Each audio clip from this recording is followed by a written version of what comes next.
everyone, it's Stephanie here, and for today's episode of MFTv, we are going to be playing with the newest card kit, which is called Sending Birthday Wishes, and I'm also going to be using the new Free with 60 die, so that is the die you can see on the screen there. It's called Mail Delivery, and this die is what you're going to receive if you spend $60 or more at the MFT online store, and I'm using that with today's card just because it pairs very nicely with the new June card kit. Now what I want to do is I want to create the look of a door on this white cardstock panel. So I'm going to be using the stitched rectangle stacks Die-namics as well as the square rectangle stacks. And I'm taking the third smallest from each of those, and you can see that they're perfectly the same width, and I'm going to use those to create some panels on my door. So to kind of even out the proportions of the door, I have the white cardstock panel cut to 4 inches by 6 inches. So this isn't going to fit into a standard A2 size envelope, but I'm okay with that because it can easily go into a larger envelope or no envelope at all. I just really wanted to be able to create this door look, and I found that I needed to make the card base a little bit bigger than normal. So I have the panels all cut out and kind of laying on top there, and now I'm going to take this mail delivery die and I'm going to cut out all the pieces with a piece of brushed silver cardstock. And that's going to kind of give the illusion of the metal that it would be if it was on an actual door. So I have all the pieces cut out of the same silver cardstock because I want to layer them on top of each other just so that the word mail on that mailbox piece looks like it's kind of engraved in there. So the thing I love about this die is it's completely interactive. Rather than cutting out a complete rectangle, it has a little hinge detail on the top, which you can see there. So what that does is it makes it so that the little flap on the front lifts up and actually looks like a mail slot. And then it has a tiny little piece that we're going to add after we get all the letters added. And that's just kind of the little thing at the bottom that allows you to lift that mail slot up and receive your mail through the door. I'm always so impressed with the realism on the Die-namics dies. I just think it's so neat to have something that looks so realistic on a finished card. So I'm just going to add this little piece here onto the inside of the mailbox. You can see I kind of put some glue at the top, and I'm just going to tuck that underneath so that it adheres on the inside.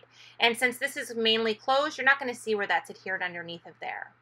Now, in addition to the die parts that we've already cut out, there's also this die included with the die set. And what this does is it cuts a hole into the card front that's going to allow us to layer the mail slot over top and actually put mail through the card. So I kind of positioned it on the card front in between the panels to make sure I had it lined up where I wanted. And I also used my T-square ruler to make sure that it was completely straight on the card. And then I used a piece of post-it tape just to hold it in place, and then I ran it through my die cut machine. So now you can see I have this hole through the panel, and this little mail slot piece is going to fit perfectly on top. To add that on, I'm just using some liquid adhesive and running it around the outside edge, and then I completely adhered that to the front of the card. Once I had that on, I took all of the panels here that we cut out with the stacks Die-namics, and I positioned those onto the card front as well. I was originally going to put those on with some foam adhesive, but I liked the look better of having them kind of flat to the panel because I really want the emphasis of this card to be on that mail slot since it's so fun and interactive.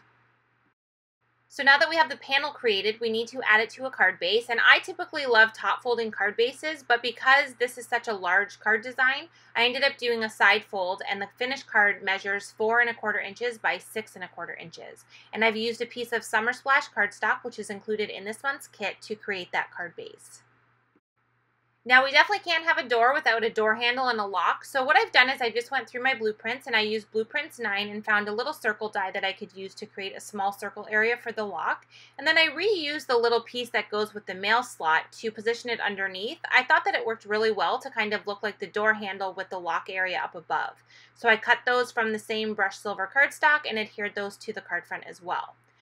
So now that we have the door completed, we're going to create some mail that we can actually insert into the mailbox opening. So I just think if we're going to create an interactive mail slot, we definitely need to have some mail that can go inside of there. So I've pulled a bunch of different papers here. I have vellum, a piece of cardstock, and pattern paper. And I also have the Stitch Tiny Tags dies, which is a separate from the card kit. But I wanted to use one of the little stitch detail areas in that tag. So it's actually the center of the tag. You'll see there I'm going to remove that. And we're going to use that just to do some layering on our little note that we're going to add into our envelope. So I've cut the limelight cardstock using the die that cuts the rectangle note, and then I've taken one of the pattern papers and trimmed that down slightly smaller so that we could see a little bit of that limelight cardstock, and then I'm going to position that little stitched rectangle on top of that. And then I'm creating the envelope from one of the pieces of vellum that came in the kit so that I'm able to see through the envelope and see the little note card that we've created. So you can see how quick and easy it is to assemble the envelope once we've die cut it. Everything has score lines, and you can quickly kind of fold everything over, and you can see the completed envelope when I'm finished. And to adhere the two flaps down at the bottom, I just like to use score tape. If you use the 1/8" score tape, it's super thin, and it fits perfectly in that little area where the two side flaps overlap with the bottom one. So I'm just going to go ahead and add a piece of score tape on each side of this envelope, and then I'm just going to fold that piece up over the side flaps. And it's actually not even too noticeable. Usually with vellum you can see a lot of the adhesive through it, and while you can still see it, it's not super noticeable, and I think it looks completely fine, and I really love the finished look of having the envelope cut from the vellum. So like I mentioned before, the purposes of this is to be able to see our little note card once we have everything finished. So I'm going to do a little bit of stamping on that little white piece that we've cut with the Tiny Tags die. So I have the Sealed with a Kiss stamp, and I'm going to stamp that with black ink at the bottom area of that tag.